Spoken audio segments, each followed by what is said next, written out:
exministro José Luis Benito se declara culpable por fraude en el caso Libramiento de Chimaltenango y recibe condena mínima de 4 años y medio de prisión.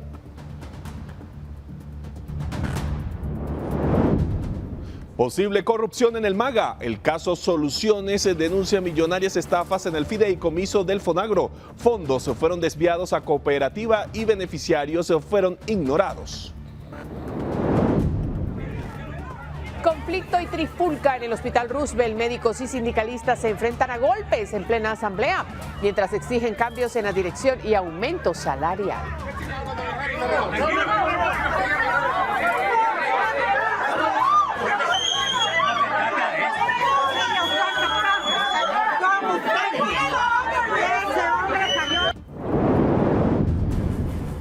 Tormenta tropical Sara se forma en el Caribe. Fuertes lluvias y vientos amenazan la zona norte del país, según el INSIBUME. Con el cambio de gobierno de Donald Trump surgen inquietudes sobre el impacto en las remesas familiares a Guatemala, que podrían verse afectadas por políticas como deportaciones masivas o nuevos aranceles.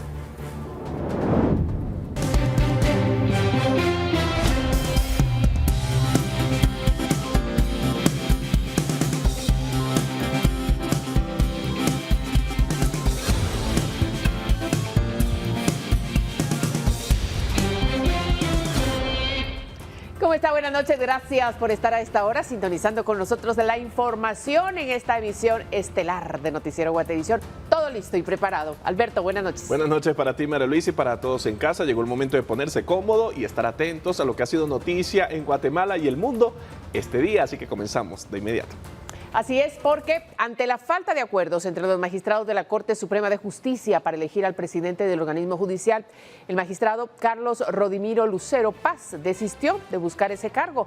Además, el magistrado Carlos Contreras, presidente de la Cámara de Amparos, también declinó su candidatura a la presidencia del organismo judicial. Ahora los magistrados deberán definir al nuevo presidente con candidatos diferentes. Los nuevos candidatos que buscarían la presidencia son Teodulo Cifuentes y Flor de María García Villatoro. La sesión de este jueves continúa en desarrollo. Desde el pasado fin de semana, los magistrados han intentado elegir a su presidente luego de que la Corte de Constitucionalidad les ordenara declararse en sesión permanente hasta cumplir con ese procedimiento. El plazo para lograrlo no debe exceder los 5 días, lo cual se cumplirá el sábado próximo. Y el exministro de Comunicaciones, José Luis Benito, se declaró culpable por fraude y fue condenado por el caso Libramiento de Chimaltenango. Al someterse al procedimiento especial de aceptación de cargos, recibió una condena mínima. José Luis Benito fue ministro de Comunicaciones durante el gobierno de Jimmy Morales. Durante su gestión, autorizó una adjudicación y el contrato administrativo con la entidad Renova Ingenieros para la construcción de un tramo del proyecto de construcción del Libramiento de Chimaltenango por un monto de 77 millones de quetzales. Hoy se presentó ante la jueza Claudette Domínguez a cargo del Juzgado de Mayor Riesgo A. Por medio de su abogado solicitó someterse al procedimiento especial de aceptación de cargos por fraude. De acuerdo con el procedimiento, la jueza le dictó sentencia y al aceptar los cargos, Benito fue beneficiado con una reducción de la pena.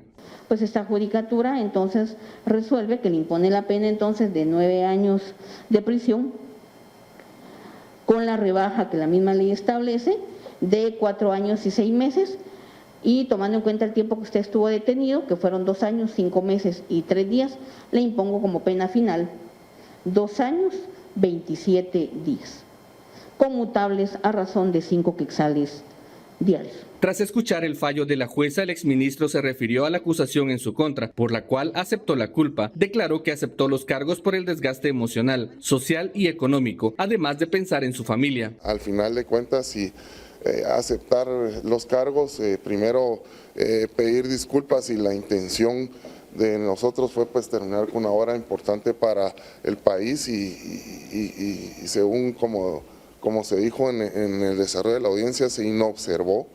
Realmente es imposible materialmente poderse dar cuenta si una firma es real o no es real. O sea, en la misma ley de contrataciones establece que es el contratista el que presenta una declaración jurada donde él expresa que cumple con todos los requisitos de ley y que está presentando los documentos que la ley ordena, y es él el responsable de no hacerlo de esa forma, ¿verdad? Con imágenes de Carlos Ochoa, reportó para Noticiero Guatevisión, Elmer Vargas. Y en junio de este año le presentamos cómo un proyecto de mejoramiento de una carretera rural lleva 3 años sin finalizarse. El contrato vencía en noviembre de este año, pero ahora ya no será reactivado. En julio de 2020 se anunció el mejoramiento de un camino rural de terracería de 32 kilómetros que une a los municipios de San Martín Jilotepeque, San Juan Comalapa y Tecpan, todos en Chimaltenango. Pero ahora, 4 años después, el proyecto no ha terminado y según el Ministerio de Comunicaciones no puede ser reactivado porque la empresa a cargo de la obra figura entre las involucradas en el caso de corrupción B410, por lo que fue inhabilitada por la SAT. El contrato inicial fue por 18 meses con un monto de 177 millones de quetzales adjudicado a la empresa Supervisión, Construcción y Mantenimiento SCM. Sin embargo, poco antes de finalizar el plazo contractual, la empresa solicitó una prórroga por 18 meses más que vencía en noviembre de este año. Pero desde junio de este año el proyecto se suspendió por falta de pago, pese a que en varias ocasiones el Ministerio de Comunicaciones, primero a cargo de Javier Maldonado y después de Yasmín de la Vega, autorizaron incrementar el costo de la obra. Hasta hoy, el proyecto que busca asfaltar los 32 kilómetros de terracería está valorado en 211 millones de quetzales, de los que ya se pagaron 126.8 millones. Hace algunos meses, Noticiero Guatevisión visitó la obra y constató que del total del proyecto, poco menos de la mitad estaba asfaltado. Además, que ya se reportaban derrumbes y el colapso de un drenaje, pese a que la carretera no ha sido entregada. La empresa SCM está vinculada al exministro de Comunicaciones de Jimmy Morales, José Luis Benito, pues figuraba entre las compañías que fueron señaladas de haber pagado sobornos al expresidente Alejandro Yamatei para que en su administración mantuviera a Benito como ministro. El caso de defraudación fiscal B410, recientemente presentado por la SAT, señala a 410 empresas que habrían evadido el pago de impuestos. Se consultó a la SAT sobre qué pasaría con las obras inconclusas sobre las empresas que fueron inhabilitadas, pero al cierre de esta nota no hubo respuesta. Para Noticiero Guatevisión reportó Leslie Sánchez. Un nuevo caso de corrupción fue presentado este jueves por las autoridades del Ministerio de Agricultura. Se trata de una posible estafa dentro del Fondo Nacional para la Reactivación y Modernización de la Actividad Agropecuaria, conocido como FONAGRO. La denuncia fue presentada ante el organismo judicial en contra de Osvaldo Enrique Vázquez Gutiérrez, representante legal de una cooperativa que habría cometido estafas en el FONAGRO. La misma señala la posible comisión de enriquecimiento ilícito de particulares, casos especiales de estafa, falsedad material, falsedad ideológica, aprobación y retención indebida y lavado de dinero. Los hechos se suscitan en 2021, cuando a la Cooperativa Integral de Ahorro y Crédito Solucione, responsabilidad limitada, se le concedió un monto de 2.4 millones de quetzales para otorgar créditos a favor de la producción de ganado ovino. Los créditos estaban destinados a agricultores de 6 municipios de Totonicapán. Sin embargo, el dinero nunca llegó a los beneficiarios. El crédito tenía previsto 99 beneficiarios, de los cuales solo fueron localizados 37, pero solo 8 de esos 37 recibieron el desembolso. Sí se considera que los fondos no llegaron al destino para el cual fue perfilado este proyecto. Dentro de todas las revisiones documentales, realmente sí existen cheques emitidos a nombre de todos los beneficiarios, pero al hacer las entrevistas en las comunidades, realmente ellos indican que no recibieron esos créditos. Aunque los créditos son aprobados por un consejo directivo en el que se involucran viceministros de Agricultura, así como 2 miembros del Consejo Nacional de Desarrollo Agropecuario, la denuncia no abarcó a esos funcionarios. Son estos equipos técnicos que actualmente están dirigiendo FONAGRO los que ponen esta voz de alerta e indudablemente se documenta, porque tampoco podemos presentar nosotros una demanda del aire. Las autoridades no descartan que existan otros casos similares. Con imágenes de Oscar Vázquez para Noticiero Guatevisión, reportó Leslie Sánchez. Más información, José Manuel Méndez acudió a la audiencia de primera declaración ante la jueza Abelina Cruz Toscano. Méndez fue alcalde de San Pedro Pinula, Jalapa, y fue capturado por presunta participación en el crimen de Luis Arturo Marroquín, quien era integrante de Codeca. Durante el desarrollo de la audiencia, el exalcalde manifestó problemas de salud. Luego de ser evaluado por médicos del organismo judicial, se informó que presentaba molestias cardíacas, por lo que se llamó a los bomberos y se le trasladó a un hospital. La jueza decidió aplazar la audiencia sin especificar una fecha próxima. Además, resolvió que el sindicado fuera trasladado hacia el Hospital General San Juan de Dios con custodia policial.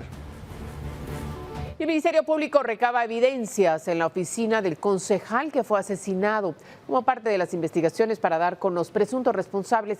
Hasta el momento no se reportan capturas. A 8 días del asesinato del concejal cuarto de la municipalidad de Quetzaltenango, David García Camacho, el Ministerio Público realizó 2 allanamientos en oficinas municipales. La primera se llevó a cabo en el Palacio Municipal, en una oficina que ocupaba el concejal cuarto. El otro registro se realizó en una oficina en el Centro Cultural Casa Noj, donde recolectaron algunas posibles evidencias. Sí, efectivamente, como siempre, lamentando el fallecimiento, el asesinato del concejal cuarto, don David Armando García Camacho, quien para que pudiera atender mejor a las comisiones a las cuales le asignó el Consejo, se le otorgó un espacio en Casa No y también otro espacio que le servía en Casa de la Cultura. Entonces el Ministerio Público el día de ayer vino a hacer diligencias para poder continuar con el proceso de investigación, para lo cual pues fue necesario llevarse toda secuestrar los documentos, fotocopias y toda la documentación que ahí estaba, para los efectos que en ley corresponden. El Ministerio Público señaló que estos procedimientos son para darle continuidad a las investigaciones y dar con los responsables del ataque. Hasta el momento, en este caso, no se han realizado capturas, reportó Lucero Zapalú. Cuando la autopista en el kilómetro 44 estaba cerrada, los tiempos se triplicaron. Para pasar por esa ruta eran 16, 18 horas. Ahora que ya está abierto, pues parcialmente abierta, los tiempos andan entre 6 y 7 horas. Si no llueve o dependiendo del día, pueden ser hasta 8 o 10 horas. Pues la verdad es que de esto de la plazalina, de esto vivimos, pues. Si no hay negocio, no hay para comer. Y a nosotros sí nos conviene que haya cola.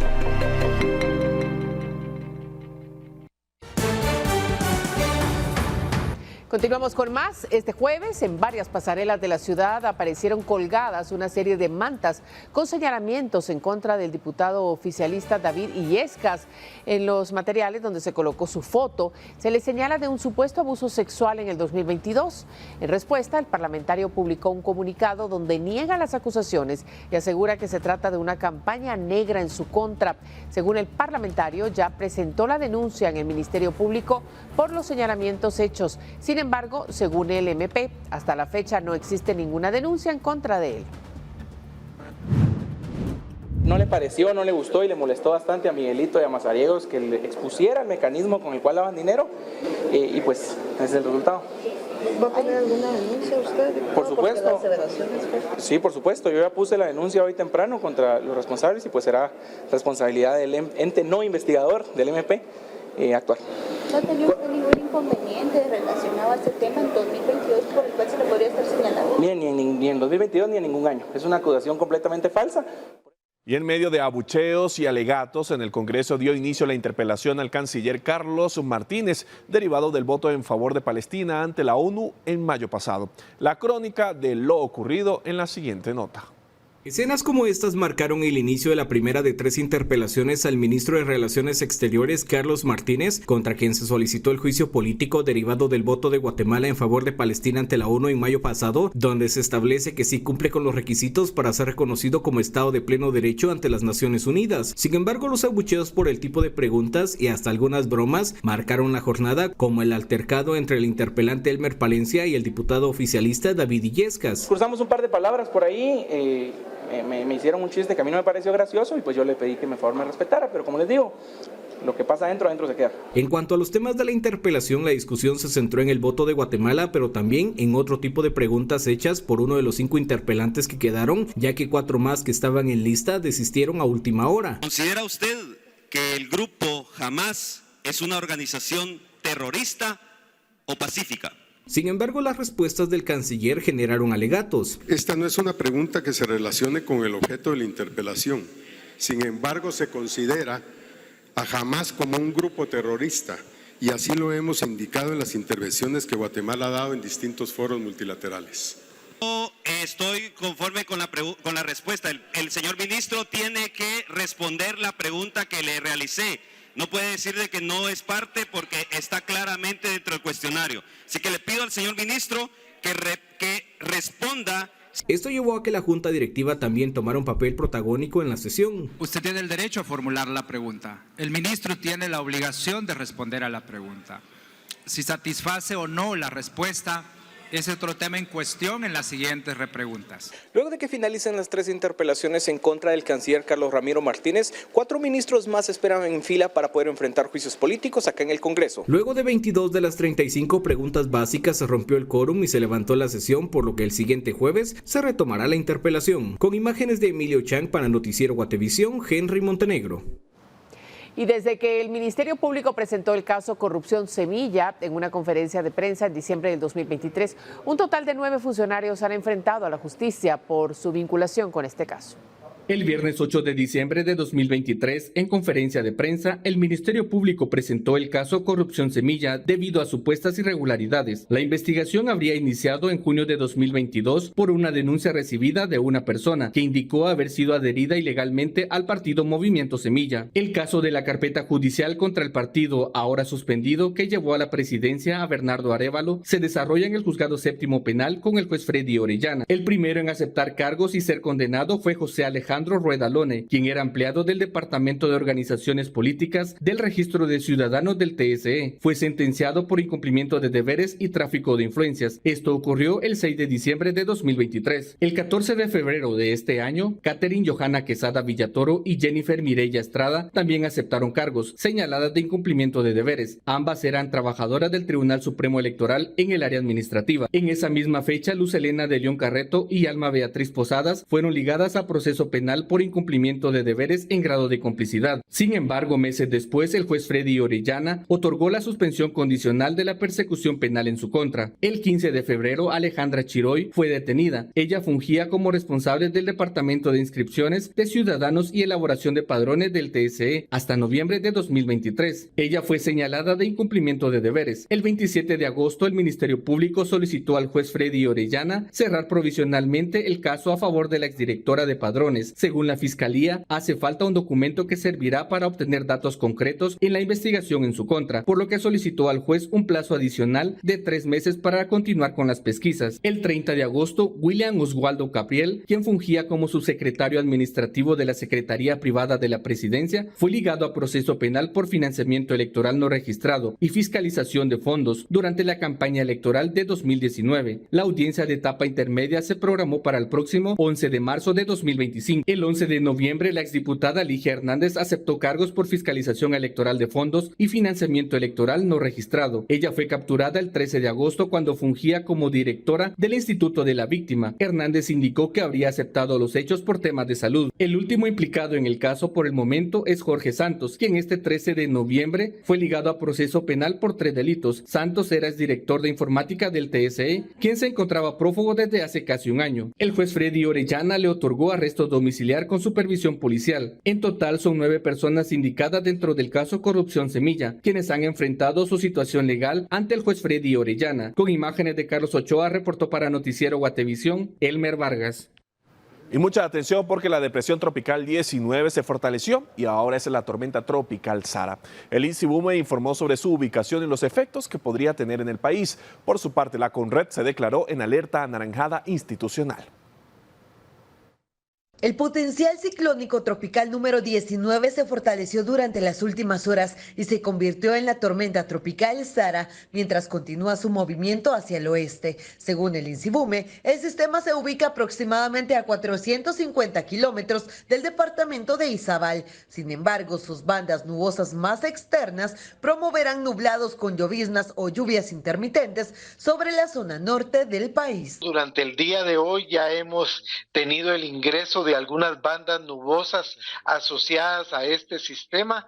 Es importante tomar en cuenta que preveemos lluvias importantes para el departamento de Izabal, este del departamento de Petén, la parte sur y la franja transversal del norte, especialmente el departamento de Alta Verapaz, lluvias que se pudieran presentar para el día viernes y sábado, que podrían ser lluvias bastante fuertes. Se prevé el descenso de las temperaturas diurnas, especialmente al norte del territorio nacional, donde la velocidad del viento podría alcanzar entre 40 y 60 kilómetros por hora. Para este domingo, el sistema podría disiparse y las lluvias disminuirían durante las siguientes horas, según INSIBUME. Con imágenes de Byron Baiza, para Noticiero Guatevisión, Rosmery Ávila.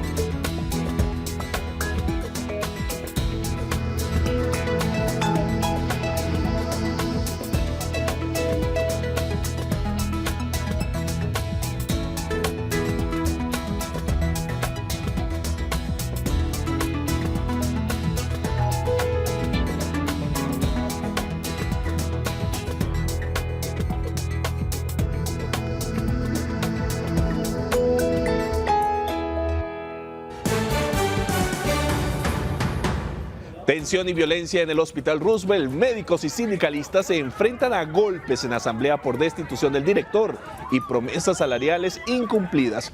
Volvemos en breve con las imágenes. Gracias por seguir con nosotros. Médicos y trabajadores del Hospital Roosevelt se enfrentaron a golpes durante la celebración de la asamblea de la Junta Directiva, luego de que los grupos no estuvieran de acuerdo con las acciones a seguir por la situación del hospital.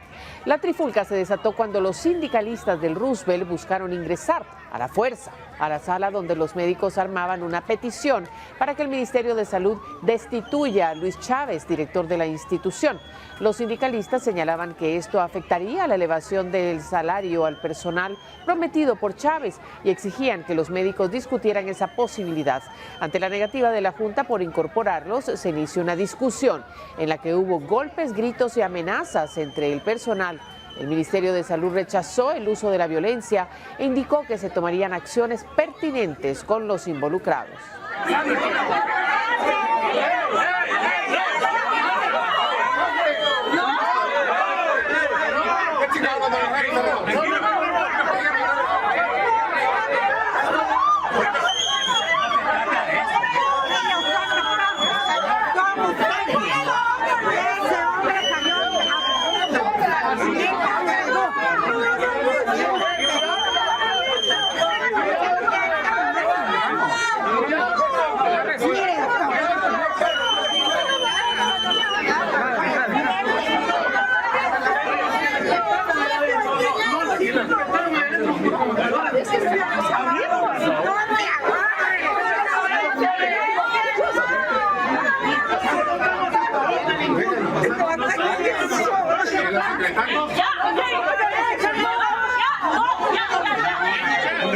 Usted se calla, porque usted salió agrediendo también. Cálmate, señora, cálmate.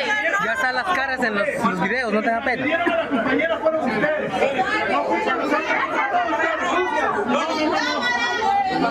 Por Por cierto, tras la renuncia de los subdirectores del Roosevelt, el director anunció el nombramiento de un subdirector interino. Chávez subrayó que no cederá a la presión de los médicos para renunciar a su cargo, ya que ha cumplido con todos los intereses del gobierno central. En medio de la tensión vivida en el Hospital Roosevelt, el director Luis Chávez declaró que no prescindirá de su cargo al frente del centro hospitalario como lo solicita la Junta Directiva Médica. Señaló que él ha cumplido con los intereses del hospital, del personal médico y de los pacientes. Chávez declaró que su administración ha afrontado diversos desafíos en su búsqueda de crear transparencia en la gestión administrativa del hospital, acciones que iniciaron con la destitución de más de 65 personas que estaban involucrados en actos anómalos y del personal que no cumplía con su labor. El director enfatizó que ha sufrido desprestigio por parte del personal que buscó remover o actores que tienen intereses adversos a su administración y que estos buscan su destitución, acción que no hará porque afectaría a los pacientes y al personal del hospital. Como responsabilidad de servidor público 011 y el cargo que sustento de director ejecutivo de este hospital, no voy a renunciar. Sería poco responsable. Y como mencionaba en parte de la entrevista, amamos el Hospital Roosevelt. ¿Por qué me presentan una renuncia de repente con carácter de urgencia, dejando los puestos descubiertos? Mi obligación es quedarme en el puesto y seguir hasta que tenga noticias de las autoridades superiores. Chávez comentó que los subdirectores técnicos y médicos del hospital presentaron su renuncia de forma inmediata, por lo que tuvo que accionar y nombrar de manera interina a un subdirector que le ayude con los trámites administrativos. En búsqueda del funcionamiento de este hospital, tomé acciones el día de ayer en la búsqueda del nombramiento de un subdirector técnico y el día de hoy ya está nombrado para que apoye a esta dirección ejecutiva. No sé si junta directiva tenga descontento con la persona nombrada y si en algún momento va a tomar acciones. Será la Junta Directiva Médica la encargada de nombrar a los subdirectores, según detalló Luis Chávez. Con imágenes de Daniel Samayoa, reportó para Noticiero Guatevisión, Esdras Las. Y la ocupación del Hospital Regional de Quiché está saturada. Las autoridades del centro hospitalario han habilitado más camas y solicitado presupuesto adicional al Ministerio de Salud para atender la situación. El director del Hospital Regional de Quiché indicó que la ocupación en el centro hospitalario está saturada. Aseguró que cuentan con 190 camas y han implementado un 40% más para poder atender a la población. Mencionó que solicitarán más presupuesto para solucionar el problema, mientras confirmó que las áreas más afectadas son pediatría y obstetricia. A pesar de que la sobreproducción es evidente, ya tenemos más de 9 meses de continuar bastante girados en temas de camas. No obstante, hemos tratado de mantener ese abastecimiento que es vital, digamos, para poderle dar una respuesta efectiva a toda la población. Además, el director señaló que este año se pagaron 23 millones de quetzales en deuda que venía arrastrando el hospital y únicamente se pudieron utilizar 7 millones para inversión. Esperan iniciar el próximo año con más liquidez, ya sin deuda. Actualmente también hemos logrado consolidar deuda que por años se venía arrastrando dentro del hospital y eso también nos da un respiro para poder planificar mejor el presupuesto y poderlo ejecutar. Definitivamente en temas de abastecimiento estamos bastante preparados. Las enfermedades respiratorias propias de esta época podrían agravar más la situación en el hospital. Para Noticiero Guatevisión reportó Héctor Cordero. Preocupación por impacto de políticas de Trump en remesas familiares a Guatemala. ¿Qué dicen las autoridades? Al regresar le contamos.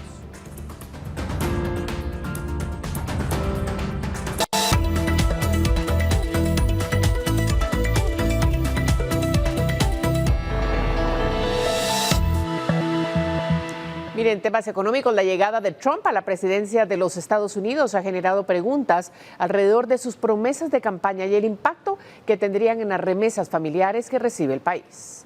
Según el presidente del Banguat, la proyección de remesas familiares que recibirá Guatemala para el próximo año es de 21.190 millones de dólares. Sin embargo, en el gabinete económico de este jueves surgió la preocupación de que las remesas podrían verse afectadas por las deportaciones masivas que podrían realizar los Estados Unidos con el cambio de gobierno de Donald Trump. Esa sería la sugerencia sobre la mesa al gabinete económico, un plan de contingencia, pero urgente, para tener escenarios de lo que pueda pasar con la nueva presidencia en Estados Unidos y el efecto económico y social que eso va a tener en Guatemala. Según Álvaro González Richie, presidente del Banco de Guatemala, la economía de Estados Unidos continúa creciendo y demanda trabajo, por lo que no debería haber una reducción de las divisas, aunque en el pasado Trump ha amenazado con interponer aranceles o impuestos sobre las remesas que llegan a Guatemala. Ahora falta que lo que se ofreció en la campaña se materialice como en Estados Unidos, como en cualquier parte del mundo. Pues aparte es cosas que se ofrecen en la campaña que se puede materializar. Repito, aquí lo importante es que el trabajo migrante es sumamente requerido en Estados Unidos. La vicepresidenta Karin Herrera defendió que desde el Ministerio de Trabajo y el Instituto Guatemalteco de Migración se están impulsando formas legales de migración que permitirían el envío de las remesas. Ayer tuvimos una reunión con el Instituto Guatemalteco de Migración, IGM, y ellos ya nos presentaron de manera muy concisa un plan que están formulando, pero asimismo también tenemos que darle seguimiento desde este gabinete. Las remesas han tenido un incremento exponencial en los últimos años. De hecho, se estima que representan el 20% del Producto Interno Bruto de Guatemala. Con imágenes de Oscar Vázquez para Noticiero Guatevisión, reportó Leslie Sánchez. Bueno, y para continuar hablando de dinero, vamos a darle la bienvenida a Paula Osaeta. Así es. Paula, buenas noches. Qué bueno que estás con nosotros. ¿Cómo están? Buenas noches. Hoy en Hablemos de Dinero quiero contarles que contribuyentes relacionados al caso B410 denunciado por la SAT han presentado 29 amparos para que se les reactive su afiliación al IVA, según datos al 11 de noviembre. El intendente de fiscalización de la SAT, Óscar Hernández, dijo que los contribuyentes están solicitando a través de este mecanismo que se les afilie nuevamente al impuesto al valor agregado. Sin embargo, dijo que el caso ya está en manos del Ministerio Público. La desafiliación se efectuó porque esos contribuyentes tienen omisiones sustantivas. Hernández explicó que algunos de ellos se siguen acercando al fisco y han efectuado las correcciones correspondientes, pero añadió que como la investigación está a cargo del MP, la SAT está concluyendo algunos informes y presentándolos ante la institución investigadora. Y en otros temas, como usted sabe, el 7 de noviembre el Servicio de Inspección Sanitaria de Plantas y Animales de Estados Unidos autorizó la importación de aguacate Hass desde Guatemala. Este anuncio marca un hito significativo para los productores guatemaltecos, pero ¿cómo se tiene planeada la importación y la atención a la demanda interna? A continuación le cuento. Según el personal de comunicación social del Ministerio de Agricultura, Ganadería y Alimentación, aunque la exportación es una prioridad, no se reducirá la oferta en el mercado interno. Esto garantiza que los consumidores guatemaltecos no experimenten un alza en los precios del aguacate. La razón es que ingresar al mercado norteamericano es el resultado de un proceso de años de preparación y colaboración entre las autoridades guatemaltecas con los productores locales. Además, en el país se cultivan 3 tipos de aguacate nacional y estos se destinan a diferentes partes del territorio. El MAGA enfatiza que los productores han trabajado en aumentar la capacidad de producción nacional y desarrollar estrategias para equilibrar las ventas locales y las exportaciones. Según el reporte del MAGA del 11 de noviembre pasado sobre los precios de productos agropecuarios al mayorista en quetzales, el aguacate criollo vendido en la terminal tiene un precio de 18.75 quetzales por kilo, mientras que el aguacate Hass importado ofrecido en el SEGMA cuesta 18.57 quetzales por kilo. A pesar de las diferencias en origen, variedad y presentación, los precios son muy similares. Dependiendo del tamaño, se estima que 1 kilo de aguacate equivale a aproximadamente 3 o 4 unidades, lo que significa que el precio de un aguacate oscila entre 4 y 5 quetzales. Esta equivalencia sugiere un mercado competitivo, donde ambas opciones son accesibles para los consumidores, promoviendo una mayor diversidad en las elecciones de compra. Además, la cercanía en los precios por kilo indica que los productores locales están logrando mantener precios competitivos frente a las importaciones, lo que podría reflejar eficiencias en la producción y distribución del aguacate nacional.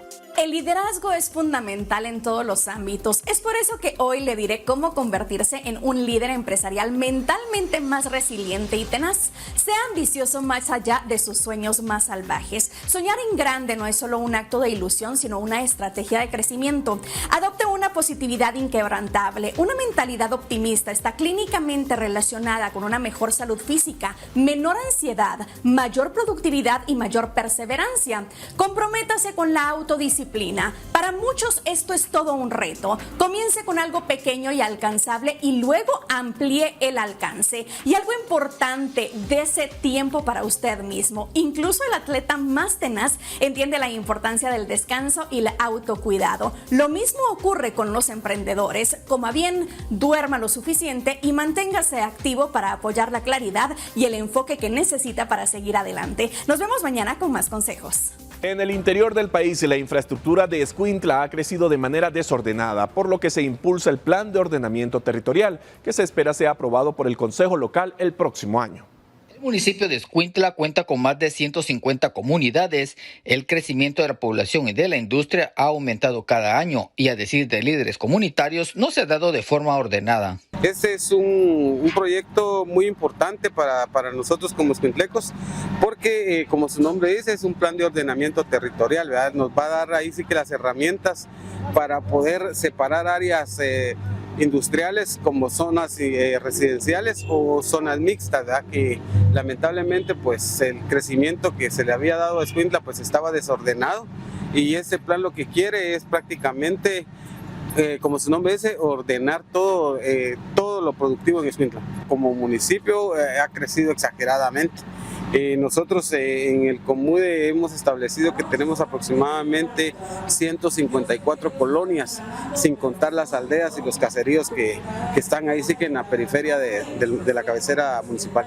El plan de ordenamiento territorial se encuentra en su última fase. El Consejo está trabajando en el reglamento y se espera que este entre en funcionamiento el próximo año. El plan de ordenamiento territorial se encuentra en su última fase. Ya estamos tratando de terminar de analizar algunos artículos dentro del reglamento que pues algunos sectores manifestaban algunas inconformidades, pero estamos tratando ya de ponernos de acuerdo para tener las menos impugnaciones posibles. Esperamos este año ya tenerlo totalmente terminado para que pueda ser sometido ya al Consejo Municipal el próximo año, ser aprobado y publicado ya para que entre en vigencia. Creo que es un instrumento que le hace mucha falta al municipio de Escuintla. Para Guatevisión informó Carlos Paredes.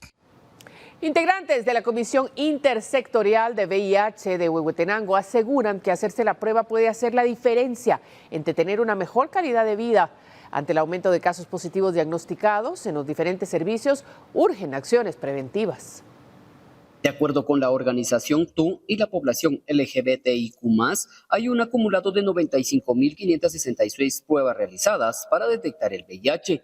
Para el año 2022 se hicieron 26.151 y el 2023 cerró con 26.499. Se confirmaron 39 casos para el año 2022 y 44 en el 2023. Por ahora no hay registros de este año, pues la encargada se encuentra de vacaciones y no hay cómo acceder a la base de datos, aunque hay preocupación por los casos en niños y adolescentes.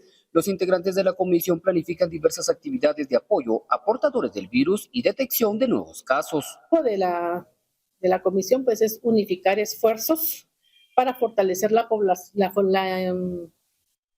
información hacia la población sobre la temática de VIH. Todos sabemos de que tenemos que tener conocimiento, estar informando sobre lo que es el VIH. Para el próximo 28 de noviembre se realizará un festival integral. La lucha contra lo que es el VIH avanzado se inicia desde el año de 1988. Esto pues se estableció por la Organización Mundial de la Salud y la Organización de Naciones Unidas. El objetivo de esta conmemoración es concientizar sobre el VIH. Acercarse a los diferentes servicios de salud para realizarse las pruebas y ser diagnosticado es importante para poder recibir los tratamientos adecuados en caso de ser positivo de VIH. Es la información que dan a conocer las autoridades. Desde Huehuetenango, reporta May Castillo, Noticiero Guatevisión. Julio Coronado se reportó desde la ciudad capital y nos compartió información sobre la supuesta falta de medicamentos para algunos pacientes diagnosticados con mieloma múltiple. El reporte indica que esta escasez ha durado varias semanas y que el Seguro Social guatemalteco no ha logrado resolverla. Así expone nuestro televidente a través del mensaje del 4003-3859. Así llegamos al final de esta emisión, agradeciendo su sintonía. Regresamos mañana con más. Buenas noches para ti también, Alberto. Buenas noches para ti, María Luis, y para todos en casa. Gracias por acompañarnos durante toda la jornada. Recuerden, mañana 9 en punto de la noche, la emisión estelar de Noticiero Guatevisión.